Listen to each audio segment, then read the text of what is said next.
commitment to the trade union movement. Mike Jackson has been a unit official for 37 years.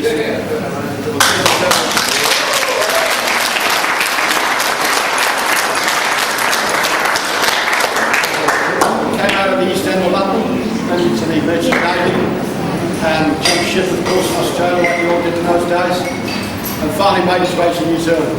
And look, if anybody deserves this recognition, because everybody that's here is genuine people that have come along with this trade union function.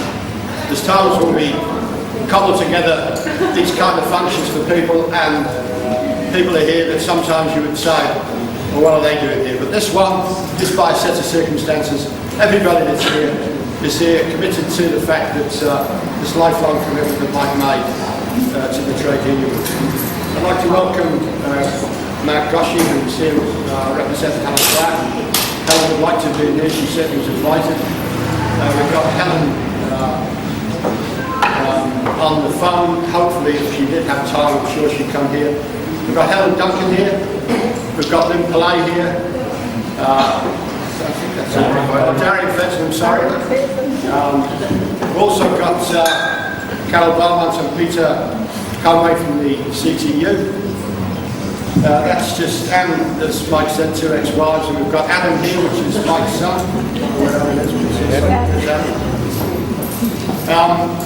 We have got a couple of official speakers, so we've got 3 actually. We've got Sam, we've got James Ritchie, and representing Helen Clark, we've got Matt Gosche. And we've got Warwick Jones right now reading out some messages that we've got. We've got some apologies. We've got Graham Holmes, the side chairman for Kinleaf, unfortunately couldn't be here today. We've got Ian Sarah. We've also got a Jim Thompson here, I understand is 82 today, a long trade unionist. He's been around unions all his life, and I understand his birthday. It's the same as the Queen. I don't see any other relationship with that. Andrew Little from our union and Ken Douglas, I understand, unfortunately couldn't be here. Mike and Ross Wilson. And Marion Street. Marion Street, I should say. And Ross Wilson, who's in the States. Ross is over in America. And Cal Anderson is in Canada on holidays. Without further ado, look, I know that a lot of people want to speak, but there'll be some limitations, obviously. But first of all, we'll get the official speakers up, either Sam or James first. Who wants to go first? Well, the handsome one. Delegates first. I'll do the big one first, because we know the organiser. No, you do. Mike, I've got some notes here, so I don't normally do. When I got the email from Odette saying that we're invited to the Party United, I have to do a speech, an official speech, something like that. I was to send her an email and tell her I'm going to have a word or two, but you know, just in case the crowd might think that I'll do a good speech, because I'm not a good one. So other speeches better than mine. So there you go. I'm just telling you that. But I'd like to say that I'd like to thank the committee that organises this function. They give me the privilege of having a speech on a night like this, especially for somebody who had 37 years helping the union organisation and now National Distribution Union, Campbell on the street until it became to the National Distribution Union, but a union movement helping out many people, and especially the PI members, and that's probably the majority of the Pacific Island of the people in the NDU. It's been a very privilege for the committee to ask me to say something. So, but I will ask you not to expect too much of me tonight. There are a lot of you people that work closely with Mike in offices and in the office and CTU and in various positions. that you would know Mike a lot better than me in this 37 years of his working life as a union official. So I'm just going to reflect on my own experiences of Mike and have a few, I'll share with you my own relationship with Mike and some of the delegates that we worked with. And in very recent years I've worked closely with Mike.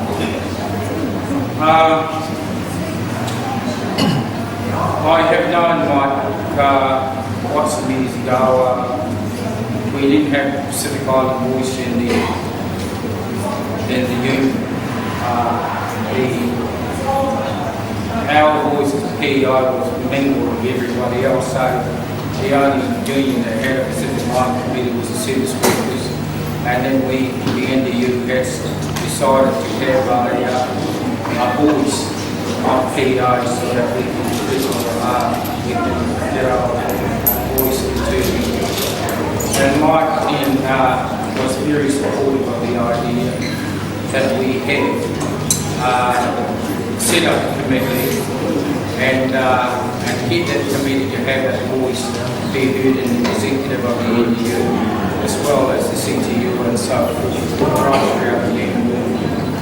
I remember those days we had probably a few issues, but mainly we had a lot of drinking in here. And he always tunes up and supporting us and the Pacific Island delegates and me and think, oh well, he's the union man, he's the boss, he's tuned up, so therefore our issues are legitimate. So therefore, after the meeting, we'll have a few drinks, and that was cool.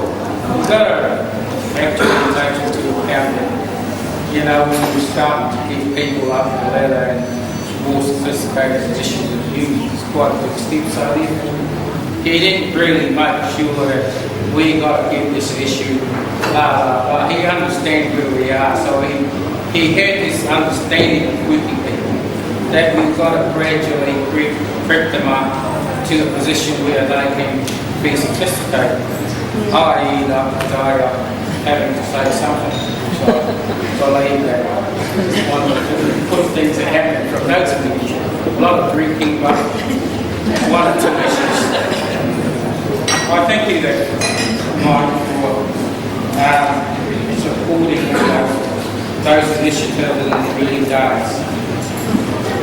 What I'd like to tell you about my personal experience with Mike is that I've worked with quite a number of organisers on union sites. I work with Campbell and there is a mic style that we like. And recently, before Mike was retired, finally he became our union official. There's a mic style that is the reluctant most of you know, some of the people in the NDU, one of the delegates and delegates in my lunch, I'm really fond of. And I'll just go through that mic style that is quite unusual for many organisers. There's a problem at work, and we're ringing them up, or the boss ring them up, and I'll set the appointment, maybe Tuesday, 8 o'clock. And so we look forward to coming in, and he'll come in and then we'll say, okay, we'll go and have a cup of coffee. We'll go to the cafeteria, probably an hour and a half, which is good for us, though, to get away from the discuss the problem. Then you'll say to us, let's go and see what this bastard is. We're marching here in the office, and we'll have a meeting. And then finally says to the boss, yeah, he agrees with everything you say. Speak to this guy. I want you to talk to this guy, and make sure you talk to him. So the boss is sort of like, well, why did he come in? He's a big boss of the union. And then he told us to listen to the delegates. So we go to the car park to say farewell, and we always walk them out the car park and say, oh, well, here's the deal, blah, blah, blah, give us a margin for something. So, and left us to do the job. What it led to, he's telling the boss, these are the boss at Willis, you actually deal with them. And he's got people, both of them, much of us, there's 4 of us, got my full support. And they got the authority of this website. So therefore, discuss with them what's wrong and get back. Now, they say, we miss this time. We miss it very terribly now. Because our power seems to be eroding us now. We seem to be through a lot of bosses who are always regularly in the office. Normally, we used to be the boss. And that's the mark that we discussed. We miss that mark. Because we come in, we have to come to coffee and then tell the company, talk to the dog, sort of things out. And that's what we used to do with market strategies. We took from marketing really, really nice. You make clear to the company that we organise society. We clearly have the authority on the side. You give the full support on the side. Of course, we don't use your authority when we other people crazy. But then we got, I think you know, the Bluebird strike was pretty well sized. We won a few things. I did have a problem with that strike because I thought when Linda said I'm going to go and see Mike to approve that strike, to approve of going out, I didn't think you would approve that because I think, we were going really well.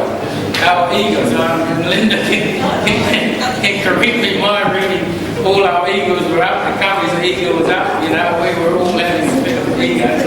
And finally the thing broke down, but we were going really well. Then she said, I'm going to go to Mike and he can approve the strike. I said yes. You've got to take over the Mike was like, what's going on? I was so surprised when she came back and said, yes, go ahead, if you want to go ahead, go. Good to get us. I was very, very surprised at that. And when you gave your support to that strike, you gave it 100% roses there. I can shake it already. It's not working. Thanks from my members and the executive meeting with Royal when some people said that I have to meet by mentioning something which I wanted to write a report. I do thank you for that support. I had no doubt that once you committed to supporting us, there was some criticism in the office when I knew. I'll talk about 2 things that personally for me that very proud of you to there was in my work site when we put up the job delegate to do the work, the day shift of the job delegate is very, very, very clear. There's always people complaining and they want to take the job off. I've been extremely lucky to continually get the support of well, there is a Scotsman that didn't like me and continually to complain about the lady, about the dog. It was one Christmas when everybody was away from the office. He'd ring up the office and he'd make some vicious allegations about me or blah, blah, blah, etc. So in the end, when they finally come back to work, Mike came to see him, so set up a meeting to sort out this problem. In the end, I think Mike came in, went up to the office and he said, I'm not going to have that bloody Samoan in the office with me together to have a meeting. And Mike said, well, you know, you bring up the office, you bring up so many times and you make some vicious rumors about this guy, and if you don't put up, because I'm here to sort out the problem. I'm here to sort out the problem. I want Sarah to come in and I want you to sort out, we will discuss about the problem. If you can't put up, then you shut up. In the end, obviously, if I can see that it was actually because of people don't want me to be direct on the side, and I was what's happening. He says to me, well, okay, I don't want to complain anymore. And Mike came down and said, no, it's finished. So, and I can say to you, Mike, since that day, I've never had a complaint from Frank. He hasn't opposed, he hasn't bring up the office to have another election after the election. So I said to him, not so long ago, do you want me to ring the office? No. Just don't want it. So it's fixed that problem once and for all. And so I thank you for that personal. There's another problem I have, it's a personal one too. I want to represent our union somewhere in the South Pacific, and when I got back there was allegations of, well, very serious allegations of personal problems against me. So, well, that was 2 weeks after the conference, so Mike rang me up and we had a talk and then said, we're off down to Wellington to represent you. And we're there, I told my son the story was a legitimate flirting in between two senses, and that was the end of it. And the next thing I know, 2 weeks we came back, it was a completely lined up for something completely. We had a meeting, and this is what I like to tell the people. There was this other party on the other side of me. Mike sits beside me, so he was sitting, listening to my statement, and the other party after having a statement. I was sitting very quietly, so I said my statement. All of a sudden, the other party got really pissed off, and had a plastic glass of water and went to throw it at me. I ducked and it went all over me. It was all covered, it was wet. And I thought it was going to duck, but he just sat there popping all the water in it. Anyway, I thought he could see that the meeting was tense, and he said, oh, can we call an adjournment to have both parties go out? So I said to him, I'm sorry about that, and don't worry, it's not the first time.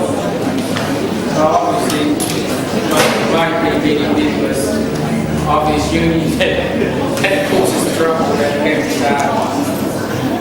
had water splashes on it. I really that night when I come up and said to me, I felt sorry for him. He had to pull the rule out of my fault, but he was so cool and calm and very, very patient and very, and he was just told me, don't worry, it's not his time. Anyway, I'd like to thank you for that support. I've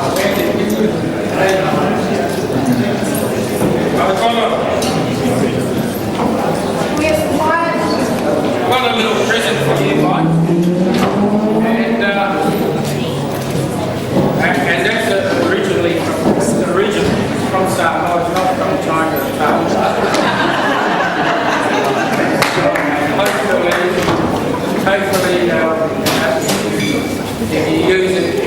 timber making, all the relationship and the working relationship that we had. And it was cool for the Pacific Island members. I hope you remember that. I sincerely thank you for all the help and support. Because no, I tell you what, it's not really not.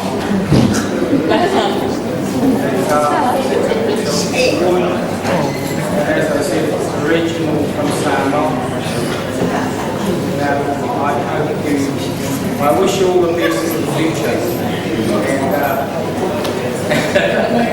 Kia ora.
Firstly, to the dignitaries that are here tonight, I'm not going to go through them all. Thank you very much for coming in. I just want to say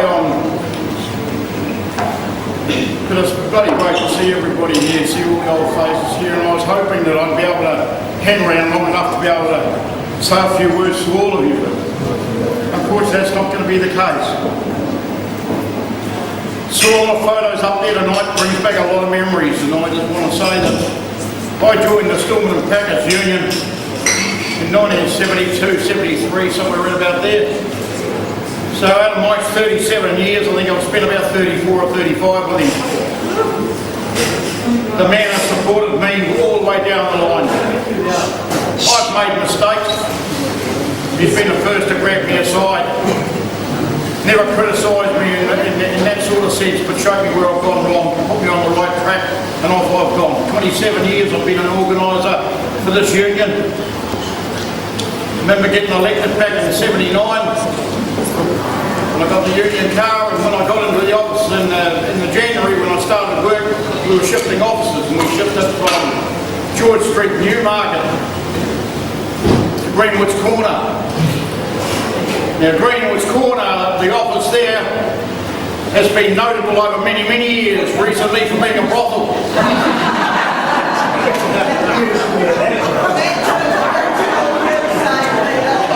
I think it was a brothel when we were there. I've seen the union grow, the old Storemen and Packers Union, and if you walk into my office you'll still see the Northern Storemen and Packers Union sign on my wall, because I still think I'm in the Storemen and Packers Union. We went to the National Distribution Union and the Northern Distribution Union and the National Distribution. To build a union like that takes a lot of guts for a start. It takes a person or people who can bring a team around them. And I've got to say, that's Mike's forte. That's where Mike comes from, that's his strength. He's not an I will and I will do this and I will do that. if you hear Mike speak and you listen to him carefully, it's what we've achieved. And for 30 odd bloody years, that's what he's achieved with fellas like Bill Anderson. But Mike's been the lead. Without Mike, we wouldn't have had the National Distribution Union. That's right. Yeah.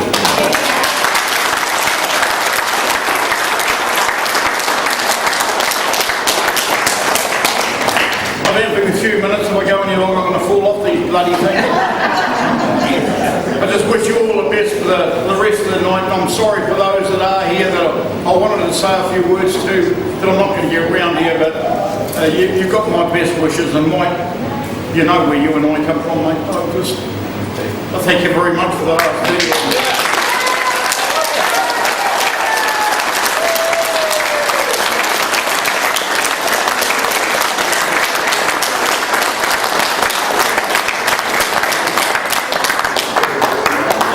Just on that absolute loyalty that Mike gave to people, it was one of Mike's strengths. It's also one of his weaknesses. He gave loyalty to people, but just recently turned up. And I'm very sad to see some of those people. Fortunately, not here tonight and not welcome to come here. But it was an experience. Yeah, thanks, Mike. All the unionists that are here tonight for this gathering, and in saying that, I include everybody. I include the MPs who are here, are all unionists, delegates, the officials, and different unions, ex-officials, and people who gather together at occasions like this because we are committed to working for the working class. And there's one person that we're honouring tonight who, above all others, in my experience, has shown that commitment to the working class. Every trade unionist has somebody who influenced them at a critical stage as a trade unionist when they were developing. And for me personally, that was Mike Jackson. So on a personal level, Mike, thanks very much. You've just done wonders for my life. When I came into the trade union movement as an official, I've been a delegate to various unions before, but it was in the early 1980s. And there was this union here in Auckland called Northern Storemen and Packers Union. Which was carefully changing at about that time to be the Northern Store Workers Union. Recognising that there were more than just me and this particular union. It was the best and most militant union in this country at the time. And I was a young organiser and I came and I didn't work for this union, I worked for a union called the Auckland and Gisborne Shop Employers Union.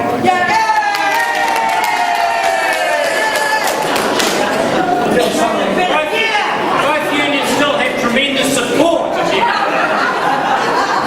here. And I met this bloke called the Wardrobe.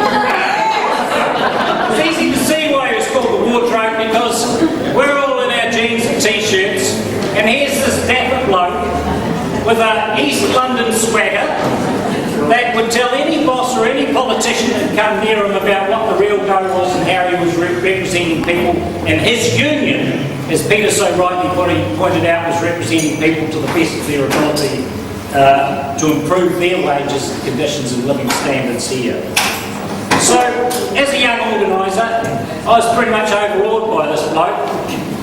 But far from him sort of staying away from me or anything like that, right from the very start, even though I wasn't working for his union, Mike Jackson gave me enormous support and assistance and encouragement. And I remember once, soon after I started, I went out to West Auckland, Henderson, into a farmers trading company shop, and there was an argument on the workers were, retail workers hadn't been very militant, they're not very militant now, they don't have a great history of it, but they got to a point where they were pissed off about the air conditioning. They were hot, there was nothing happening, and so they had an ability, they were going to walk. And we were going to walk, and I was running around these departments and encouraging the delegates to walk. You know, we're going to walk soon, we're going to go out until they fix this for 24 hours. The HR manager came out from town and she was pretty sharp. Can't remember her name offhand, but she was really sharp. And so we went into the office of the delegate and she talked to me for an hour and we talked to a resolution that would be fixed within 48 hours. So I walked out and I jumped in the car and all the way back into the office I thought, I didn't do that right. We should have gone. We actually should have gone. We had a moment there, would have strengthened the organisation, didn't do it right. So I went back to the office, I went and saw Mike Jackson, and I explained to him what happened. And Mike said, you should have let him walk. And then he said, but it doesn't matter. Because what you did was organise them, you did your best, and you had one tactical mistake, but it doesn't matter. He didn't say to me, you did wrong, you silly bastard, or anything like that. He said, it doesn't matter. And the next day and the day after that, and the week after that, he was there supporting me day in, day out again. And that's the support and measure of Mike Jackson. In the amalgamation, then we went into this process of amalgamation. It was endless meetings. The Auckland and Gisborne Shop Employees Union, the Northern Butchers and Grocers Union, which is people here, both those unions, the Stores Union, the Drivers Union, all come to that amalgamation. It went on forever. And about halfway through it, I was exiled to Waikato. Still there. Mike Jackson said, James Ritchie, your job is to go down there and cause as much trouble as possible. And I took him literally. I went down there, the stores all broke down, we stopped this job, we stopped that job. I stopped the job at a warehouse and said it was moving baked beans and spaghetti. Then I went to the Caxton printing works and I stopped the toilet paper. Then I made a press release of the paper. I said, we've stopped the toilet paper in downtown, don't worry, we've cut off the baked beans and spaghetti as well. Mike rings up and says, you're doing well. So it was a mad militant time, but look, through reaction, another time, I just remember just another anecdote. We just got trade union education. We thought it was a wonderful thing, trade union education.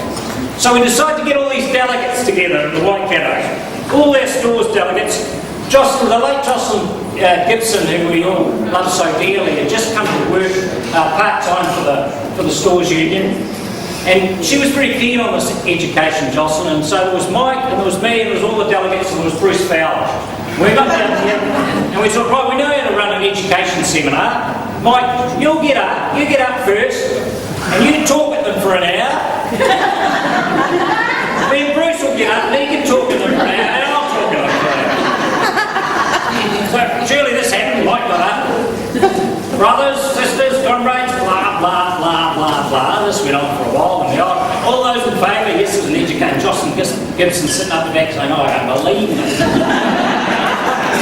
Then Bruce got up and I got up and went on. Then we had lunch. And at lunchtime, Bruce says to me, he said, look, Horlicks is running its last race in New Zealand before it goes. How are we going to get out there? I said, don't worry, we'll put Mike up again after lunch. We'll go back to the race. And when we get back, we'll have a talk at them. So straight after lunch, Mike gets up.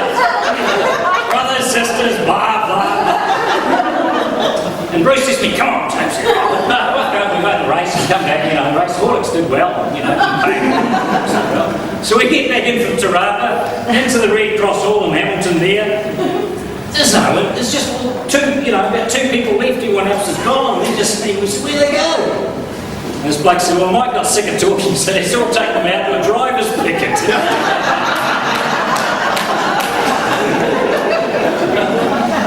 So that was Mike's integrity, our lack of integrity. But I went to the driver's picket. And it was the right thing to do, but I don't know about union education. Look, I left the NTU, like many of us here, at different times, out of various frustrations. I didn't leave because of Mike's leadership. It was always sound and true to the working class. And in the Post-Employment Contracts Act era, Mike said to me, I remember once in the late 80s, he said, never forget, James, that for every action we take against the boss is a reaction. Well, how right he was. A bloody decade of reaction to the bastards. And we should have foresaw how sharp, we should have seen how sharp it was going to be. We didn't quite at the time, but that was so true. So during that period, Mike held the NDU together through the most difficult of times, dropping membership, but it came through to 2000 when the Labour government was elected and the change of legislation in peace to grow again. And it did grow again. And the NDU was building under Mike's leadership right up until last year. So, as others have said, Mike's just alluded to, Mike's greatest strength was his loyalty. To his class, I shouldn't say was, his greatest strength to his loyalty, to his class, to his union, to the FOL, to the CTU, to the wider trade union movement.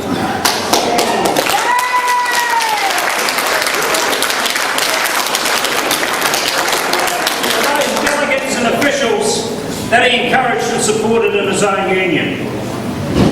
As Mike said, everybody's strength is also, in some ways, their weakness. In a retrospect, Mike, perhaps you were a bit too loyal to some people and that loyalty might have been a bit displaced. In my view, you deserved absolute support, loyalty and assistance from those who you provided leadership to in your union. Well, I guess that's politics. Well, what about the legacy? Well, the legacy is not only the NDU, there wouldn't be any NDU keeping together without Mike Jackson, but it was a large part of today's leadership and influence. Peter Conway and Carol Beaumont from the CTU, leaders of this union movement, influenced by Mike Jackson.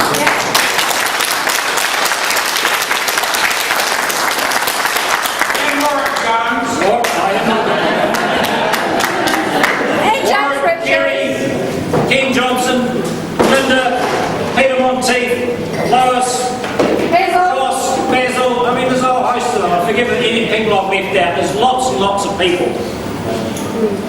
So, what we say to you, Mike, is what you did for us, we have an obligation to do to young unionists these days. And we'll carry that legacy on. Lainey, thank you.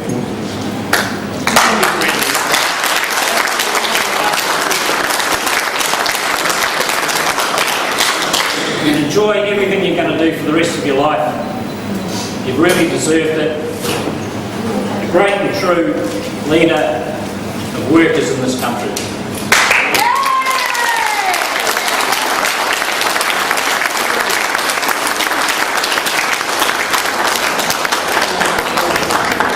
Before we do that, the motion starts to run hard.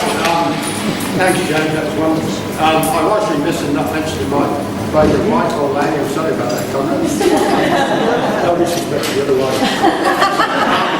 And also to the Maritime Club and the people that are here today this afternoon. Thanks for your endurance.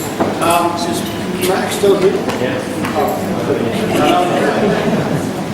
Stuff from South Africa. Matt Gosche, on behalf of the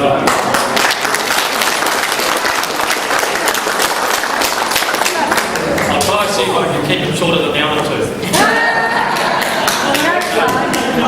Just want to, on behalf of the MPs that are here and also on behalf of Helen, bring the greetings of the Labour Party and welcome team to Mike and all the people that are gathered here tonight. As we were trying to find our way here, I saw Helen Duncan heading up the wrong way, followed her. I said, no, it's number 39 just down the street. I saw Grant Duffy going in the opposite direction. So you haven't thought as much about finding places. The interesting thing was that we got to number 39 Anzac Ave, Grant and I. And he said, surely not. Never go in there. And never is there one in there, well, it's the West Side Club if anybody needs a sauna.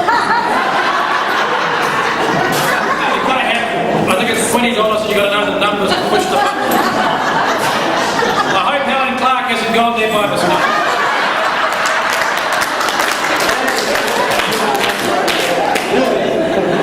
No, I said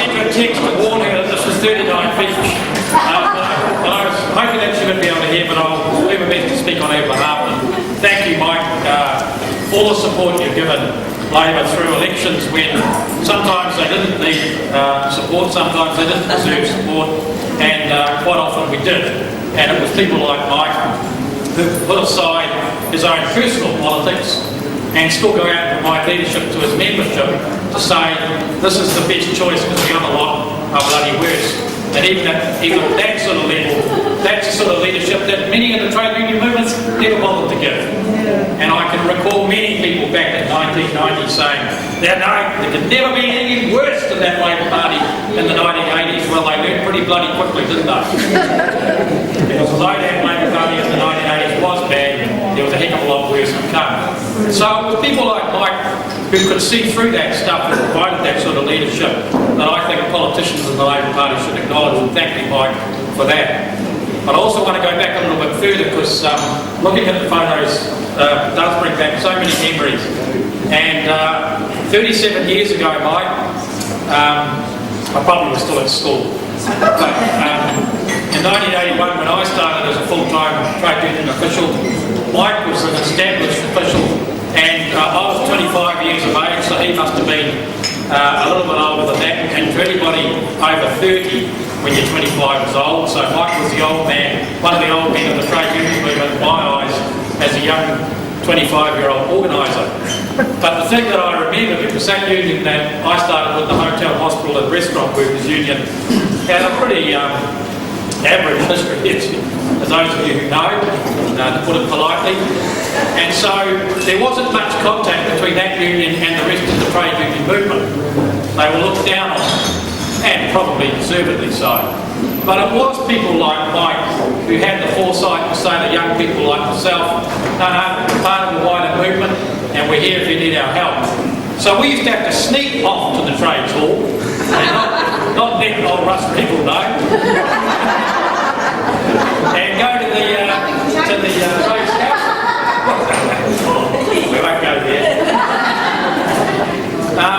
But again, you know, it was people like Mike who encouraged me and others that were coming into that union at the time to try and do the right thing and do the work that we eventually got on and did.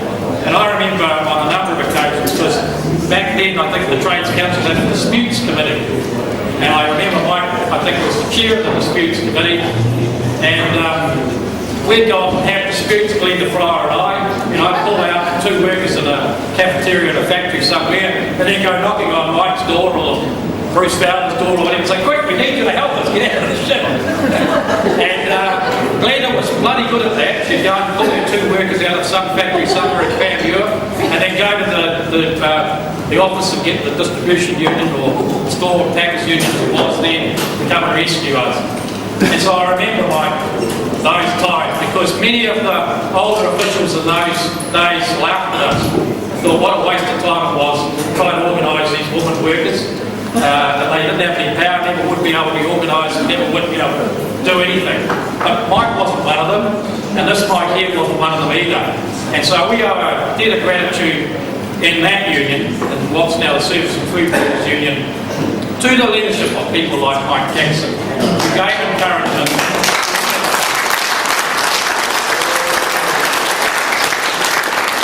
Organised disputes and strikes, pickets and all sorts of things that the traditional male trade unionists thought was a waste of time. So thank you for that, Mike. It was people like you who got us through, who welcomed us into that inner sanctum of the trades hall, and kept us going when times got tough.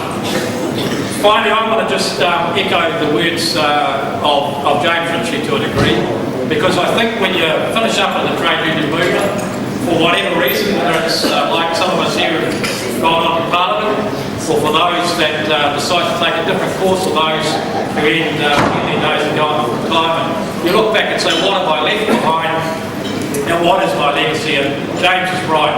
You can look around this room tonight and see the delegates and officials that you have nurtured, that you've taken into the organisation, who have then gone out and inhabited other parts of the movement and are doing a great job wherever they are. That's the legacy, I think, that good trade union secretaries leave behind. It's not a building, it's not a particular dispute, but it's the development of organisation amongst delegates, workers and officials. And Mike, if you're looking for a measure of your success, mate, you only have to look around here tonight, and all those people who couldn't get here tonight to know that you're an amazingly successful man in terms of your role as a trade union secretary. So thank you very much.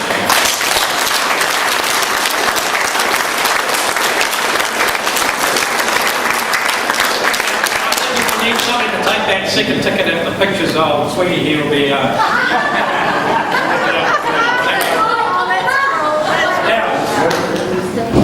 we just want to give a little gift. Stella's going to give a little gift on behalf of the I community. It's not a gold pin like SARS, but it's a nice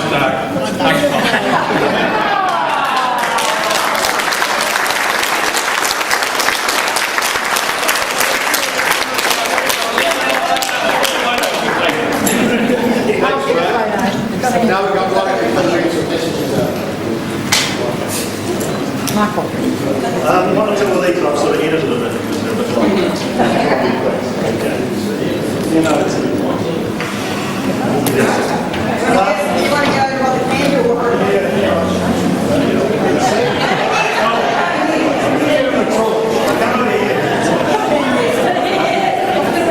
Okay, some of these I might tell you at the beginning who sent them, and some of them I might keep it a secret and you can try and guess them. First one, Mike. Greetings from Canada. Wish I could be there. I'm glad to be here though. Our association goes back a long way, both as workmates and friends. I could tell a few tales about the glass works, but I guess I might get a few back. I valued our friendship over the last 35 years. While it is sad to see you leave the NDU, to see your NDU term come to an end, I'm sure you and Laney will include your union friends somewhere in the next chapter of your lives. Best wishes, Carl Anderson.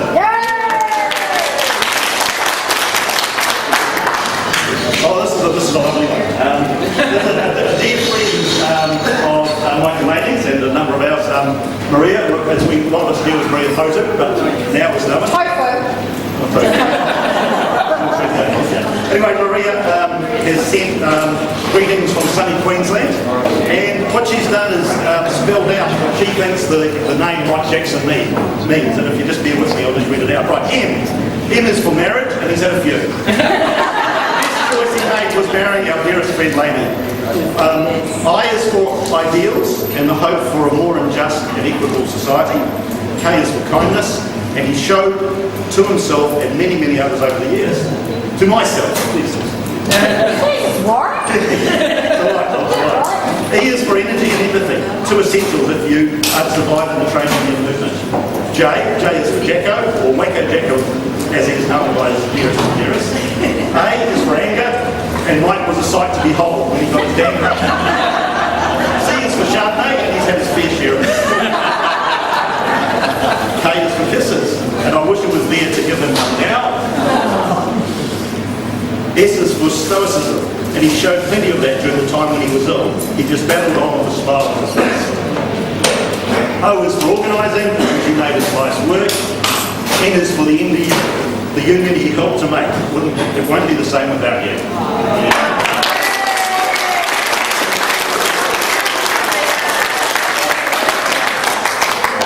This is from Susan Stewart, NDU staff member 1992-06. Wishing everyone a great night. To Mike, thanks for being such a great boss and workmate. I've loved being part of the NDU family that you lead in such a sure and unassuming way. No matter what we were confronted with and how pissed off we got, you ensured we made good decisions, never losing sight of what was best for our members of the union movement. It was a privilege to be part of this collective, and I always felt trusted and supported by you in my job. I really enjoyed the stories of our union you shared with me, even when as an organiser I gave you the old hospital pass. Sorry about that. Finally, thanks to you and Lady for the kindness you showed me when I was in Auckland, the hospitality, great meals, wine and friendship. I know whatever you both choose to do now will be done with the same wisdom and pizzazz. Go for it.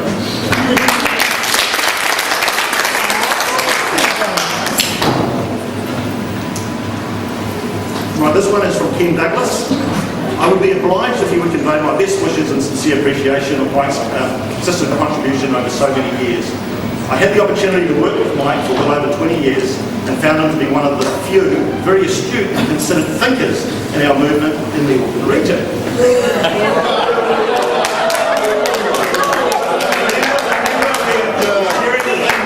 Together tonight.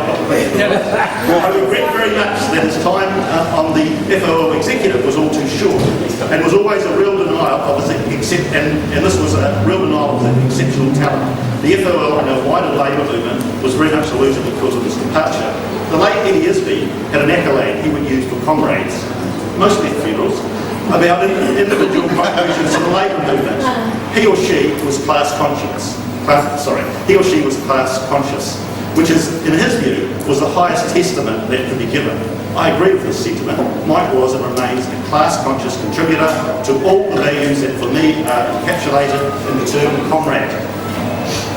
I was privileged to be a comrade of Mike's. His contribution has not, and probably will not be adequately recognised. Marilyn sends her love in regards to Mike and his, as of course the many willing Wellington-based friends. Thank you for a job well done, mostly under very difficult circumstances and often at great personal cost to his health. Kia kaha, ki Douglas. Campbell Digan, sending apologies, thanks. Don't think that Leah and I will be able to get to Auckland for this. I appreciate if you could pass on my best wishes to Mike. I hope himself is okay and it is a great celebration. No doubt there are 1,000 fantastic stories to be told. His contribution was immense. This is an interesting character I haven't heard from for a while. Let's see if we can guess this one. I deeply regret that I shall be unable to attend Mike's shout. I've always respected his staunchness in advocating for workers.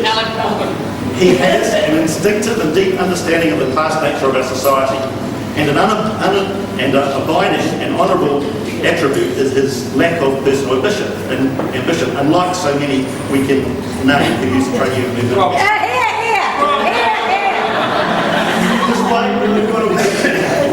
Although it is not a title that Mike would think of for himself, he was a mentor for me in my days with Canterbury Stores and Warehouse Union, and I learned a lot from him. He was always supportive of the price and never intrusive. In later life, I found myself representing one of the employees who had a problem with her management. You couldn't fault the manner in which Mike dealt with the issue to the full satisfaction of all parties. I wish him the very best in his retirement. If that's what he is going to do, I know that retirement for Mike does not mean he ceases to be a trade unionist. There's always a bid for him at my place eventually passing through trade.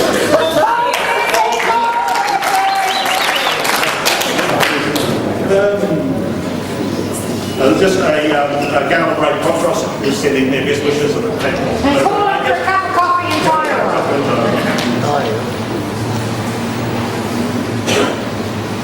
Ritchie Gillespie, thank you for the invitation to do for Mike. Regrettably, I have a prior family commitment for that weekend and will be unable to attend.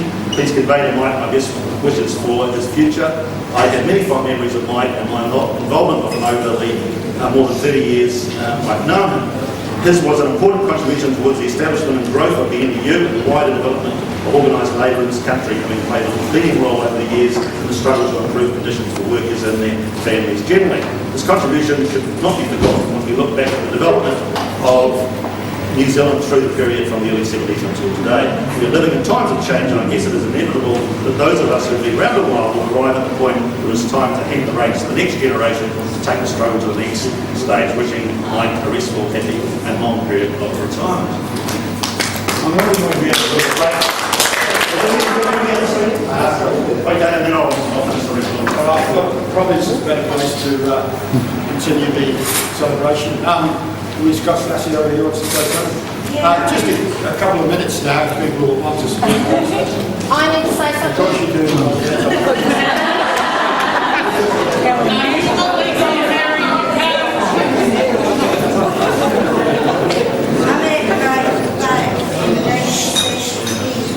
when I first came to this country, treated you like a sister from the day of step on. I'm sorry. My mother worked stolen packages.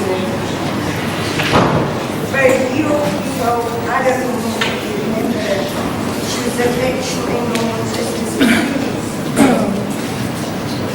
When she passed away, he was, how can I say it? He was not ashamed. He has been in the last few years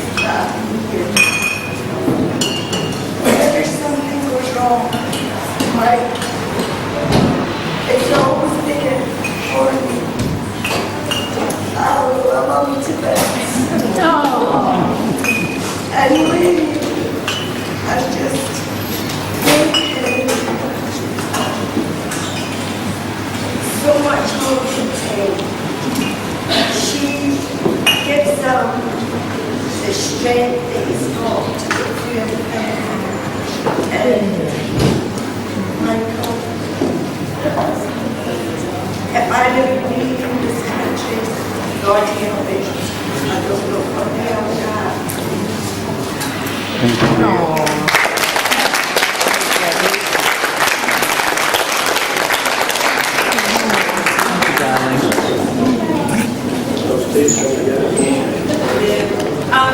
Look, I'll just get this really brief, but Mike, I said to Ross over today, his, best wishes and also his congratulations and so forth, everything you have done over the years in the union movement and within the CTU. But what I want to say is really coming at it from the point of view of retail workers, and I'm being a little bit presumptuous perhaps, because there's many, many people here who know me longer than me. But look, the stuff that people have said about your leadership style is absolutely right. You haven't put yourself forward in your own personal ambition, and you haven't been driven by your own ego, but you've provided leadership that has meant that other people have been confident and comfortable to know that you are right there behind them, supporting them in everything that they do.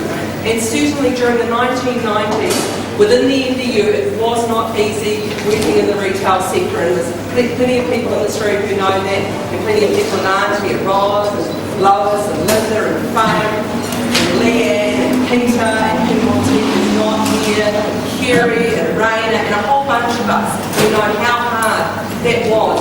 And what we knew also, Mike, was that you were always there. And within the NDU, that wasn't always easy because there were a lot of fights during the 1990s about where resources would go and what was going on, and we were hemorrhaging members all over the place, and it was tough. And you were always right there saying, yes, the NDU had to support retail workers and had to keep organising in retail. And I think that was just such a good decision on your part and absolutely the right one. And that wasn't just saying it, it was also doing it. So the thing that sticks in my mind was whenever there were meetings, ratification meetings, and we were really struggling to get around them, there you were doing your share. Whenever there were picket lines, when we were locked out at farmers, there you were on the picket line. So I just want to really acknowledge you for all of that. Thank you very, very much.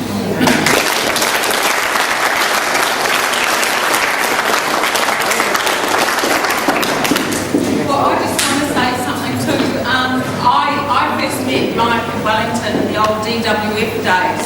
I used to work for the old Shopping Boys Union as a clerical worker, and I met Mike when I used to go and deliver things to Lord Campbell and old Harvey and all sorts of people who used to work for the DWF. And I met Mike and I heard about this man who was a wardrobe, and I thought, well, shit, he is a pretty snazzy dress. And lots of drinking, lots of fun. But then I became, Graham Kelly gave me the opportunity to become a young unionist organiser at 20. And I remember when the DWF had the big struggles about whether they would support the Workwomen's Charter and the FOL. And Mike was one of the people who I know that I went and talked to and Sonia went and talked to, and he supported that. And I just want to really acknowledge that, because that was a pretty radical thing to do in the trade union movement at that time. So thank you, Mike. And then when I became the central, whatever we were called, distribution union secretary, Mike supported me as a young woman who took on the role as a union leader in Wellington. And I just want to acknowledge that, Mike, that was really good. And then becoming part of the national distribution as we did, as Carol said, that wasn't an easy time. It wasn't an easy time in the